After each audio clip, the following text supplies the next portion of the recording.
There has never been a man or a woman, not me, not Bill, nobody, more qualified than Hillary Clinton to serve as President of the United States of America. Tonight, Hillary Clinton gets a powerful endorsement from the president and makes a surprise appearance at the Democratic National Convention. Hello and welcome. I'm Veronica Dela Cruz. Tonight, the president says he is ready to pass the baton to his one-time rival. Let's get you straight to reporter Don Champion, who's live in Philadelphia for us tonight. Don?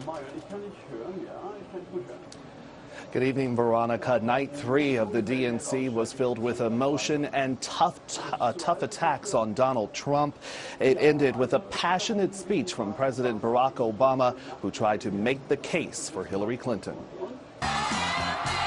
Hillary Clinton made a surprise appearance at the Democratic National Convention alongside her former boss, President Obama. He says that on Election Day, the choice is clear. There has never been a man or a woman, not me, not Bill, nobody, more qualified than Hillary Clinton to serve as President of the United States of America. Current Vice President Joe Biden went after her Republican rival Donald Trump. He has no clue about what makes America great. Actually, he has no clue, period. Virginia Senator Tim Kaine formally accepted the Democratic nomination for vice president and introduced himself to the nation. If I'm good at anything in politics, it's because I started at the local level, listening to people.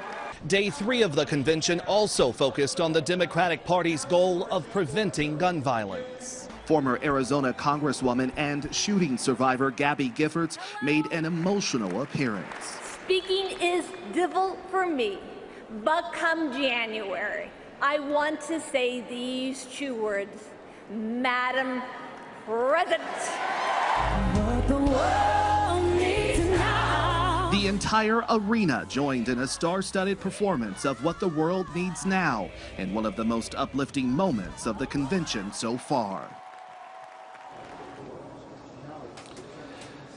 That certainly was a very powerful moment there. Of course, Hillary Clinton will accept her party's nomination tomorrow night in a big speech on the stage behind me. And then on Friday, she and her running mate will embark on a bus tour of Pennsylvania and Ohio, Veronica, 2 important battleground states. Yeah, Don, it really was a star-studded night for the Democratic Party, from the president coming out and then Hillary Clinton herself. Don, what can we expect from her speech tomorrow? Do you know? Yeah, certainly tomorrow will probably be Hillary Clinton's most important speech of her political career. It will be an opportunity for her to really set the record straight on a number of issues, her trustworthiness, her history of public service. We should mention before that speech, her daughter Chelsea Clinton will also deliver a very personal speech about her mother. And Don, you were there on the ground, obviously. I was curious, what did you think of the delegates' response to Vice President-elect Tim Kaine? How do you think he was received?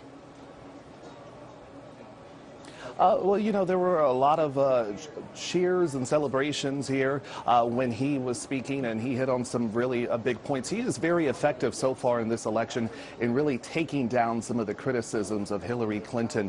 He gives great rebuttals to many of the criticisms, and you saw some of that tonight in his speech. Also, we should mention there was a bit of drama earlier this afternoon when he when the party was officially nominating him as the vice presidential candidate. There were a few shouts here and chants in the crowd of people calling for a roll call vote. So that certainly is a sign of some of the division that's still in place here within the Democratic Party, a division that Hillary Clinton, too, will try to mend and heal tomorrow in her very important speech. Yeah, people still getting to know the vice presidential nominee right there. All right, Don Champion live in Philadelphia for us tonight. Don, thank you. It was certainly a night of heavy hitters. Our political analyst Melissa Kane also in Cleveland tonight, as the president said no one is more qualified than Hillary Clinton.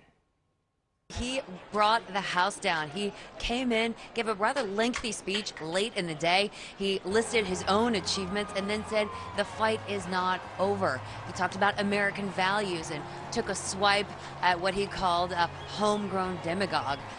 Without naming Donald Trump specifically. The crowd was completely riled up, and he then said the refrain that he's been repeating over and over, which is that Clinton is the most qualified candidate. President Obama also warned that Trump is unprepared for the challenges that would await him in the Oval Office. Also at the DNC tonight, Governor Brown skewering Donald Trump, accusing him of not believing in climate change. Trump says global warming is a hoax. I say Trump is a fraud. Trump says there's no drought in California.